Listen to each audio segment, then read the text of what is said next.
are you doing today? Thanks for joining me for another episode of Bitcoin and Coffee. I'll be your host, Eugene Forrest. So let's take a look at the Bitcoin network. What do we got going on? Looking like a lot of sideways movement today with Bitcoin and the altcoins. I've had some complaints about the price run through taking a little too long, so let's just say we got sideways movement coming in with Bitcoin and altcoins. Bitcoin's coming in at $2,412. We got Ethereum at $224. We got Ripple at 30.5 cents. We got NEM at 21.9 cents. We got Ethereum Classic coming in at $17.14. Litecoin 28.18. We got Dash coming in at $139. We got Monero at $44.27. We got Zcash at $244.22. We got Steam. Hey, they took a little gains today at $1.07, and we got Steam back dollar. They're taking some bigger gains today, 11.75%, so that's $1.72. Was that any better? So what do we got today on Bitcoin and Coffee for news? Well, first up, let me let you guys know that I'm going to be on a Spanish publication. The name of his YouTube is a 21 Million Club. I'm going to do a guest interview spot with him tonight. He's going to talk to me. We're going to talk about BIP 148, maybe some current events, things like that. So I'm going to put a link in the descriptions below. Please check it out. Please go over and subscribe to his channel. He's trying to do something similar to what I'm doing here. He's down in Mexico. He's down there getting the word of Bitcoin now, offering consultation services. He's up and coming. So what do we got going on with news? Well, first up, I got that there was an attack on Ethereum, and the developers, they were able to stop the attack within an hour. They're calling it the hat trick. So this is going to show that Ethereum having some, you know who's there, the core team, they have their developers and programmers, so that's why when there's a problem with the Ethereum network, they're able to just make phone calls and text each other and get right to work and be able to figure it out. And that's what's being seen here, is that Ethereum had a problem with the network, they were under attack, and within 1 hour they were able to release a fix for it, and bada bing, bada boom, it's all taken care of. And I mean, that's pretty impressive, considering that when attacks happen on other networks or Bitcoin, it can take a while to get the situation fixed, or it can really clog up the network. So moving on with news, I have that Ross, the guy from Silk Road, he got a life sentence for his role there. He was denied his appeal, so it's looking like he's going to have to consider serving his life sentence. If I remember right, I think life sentence is 25 years.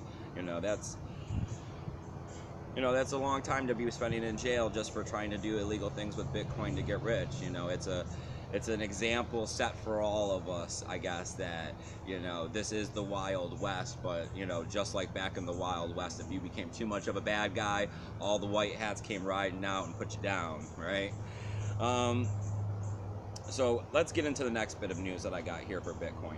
All right, I got that the Public Bank of China is saying that Bitcoin is not currency and that they are going to start regulating ICOs.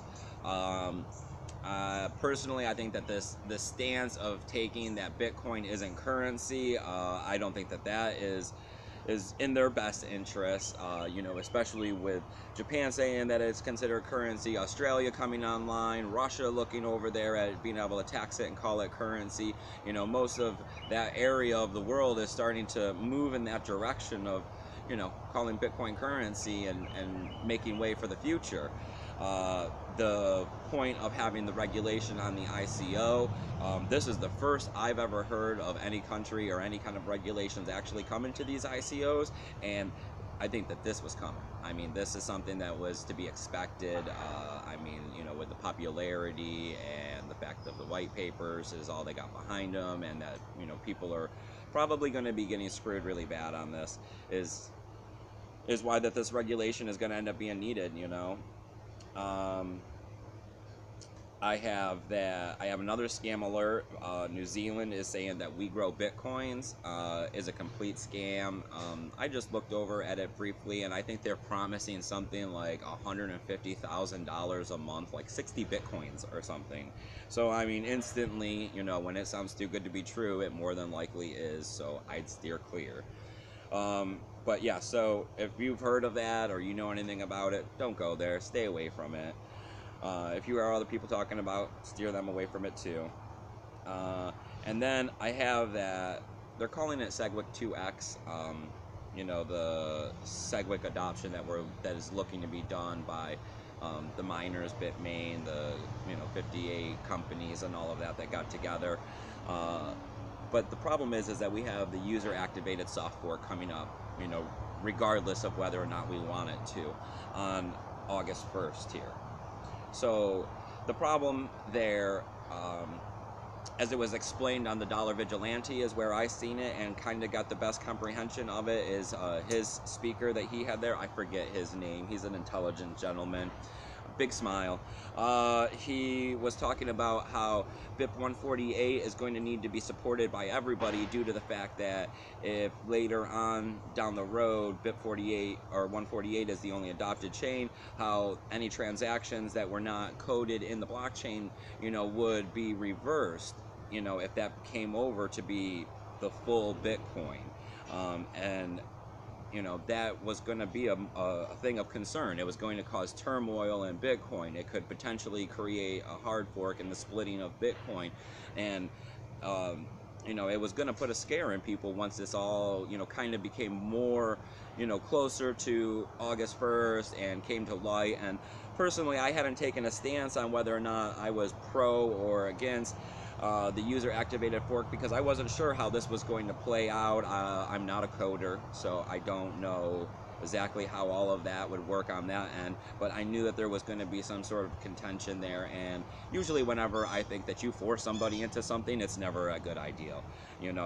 Things need to be resolved in a peaceful manner.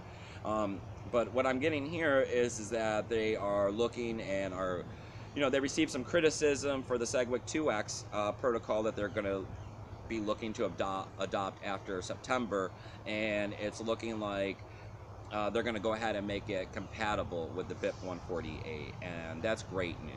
That means that if the user activated software happens, and then after the miners still go ahead and put their segregated witness to work too, that they'll be compatible with each other, and that it would eliminate the potential for a splitting of Bitcoin. So, I mean, this is the best news I think I've heard so far with what's happening on segregated witness. With this coming out, with this news coming, and from what I understand of the user activated soft fork and what I've seen segregated witness do for Litecoin, I think that we are definitely on the road for a good fix for Bitcoin, for the problems with the network. Hopefully here by the end of the year we'll be done with all of this backlog. We'll be done with paying $20 and $30 to move a Bitcoin. This is what we really want. Is we want everybody to just figure out how to get along, and for us to make all of our software and programming work with each other so that we can get out there and make Bitcoin as great as it's going to be, help it develop to the money in the future. I mean, this is a young life form, pretty much is how I view it and see it. So let's give it the right food and nutrition and everything, and send it out there in the world so that it can do everything that we want it to do, and we can be proud of it. So let's get segregated witness here on Bitcoin. Let's fix what we got going on. And remember, if you like everything we got going on here at Bitcoin and Coffee, we got a subscribe button down there. We're growing. We're over 1,200 followers on YouTube now. We're over 800 and I think 5 or 7 this morning when I seen it on Steam it. We're just getting bigger and bigger. My help desk service that I'm providing at eugeneforest20@gmail.com, it's there for new people.